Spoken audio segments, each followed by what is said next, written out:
Ағымдағы жылы өңірімізде жұмыспен қамтудың жол картасы 2020 бағдарламасы кеңінен іске асырылып отыр. Бүгінде атаулы бағдарлама аясында мамыр айында бастау алған Бестөбе кентіндегі нөмір 2 орта мектептің ғимаратында күрделі жөндеу жұмыстары жүргізілуде. Сейчас вот окна ставят.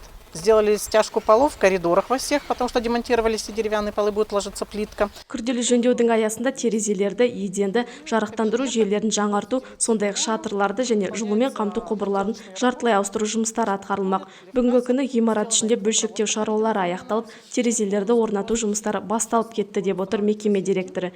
Еңбек жауапкершілігі шектеулі серіктестігі мердігерлік етіп отырған нысанда бүгінгі таңда 45 адам жұмысқа жұмылдырылса, оның ішіндегі 30-ға жуығы кент тұрғындарынан құрылған. Жұмыс сапары аясында атаулы нысанда арнайы болған қала әкімі Еркебұлан Байахметов жөндеу жұмыстарының кестеге сәйкес атқарылуын қадағалауды тапсырды. Вы работу еще раз проверьте, график еще раз перепроверьте. Потому что там, что вопросов не возникло. Сегодня 9, остается у нас тут 20 дней до конца этого, 35 дней остается на все, чтобы закончить это. 35 дней, это там уже ничего. Қала басшысының жұмыс барысында Қазақ алтын акционерлік қоғамы қаржыландырумен Бестөбе кентінде бой көтеретін модульдік емхананың құрылыс жұмыстары да қаралды.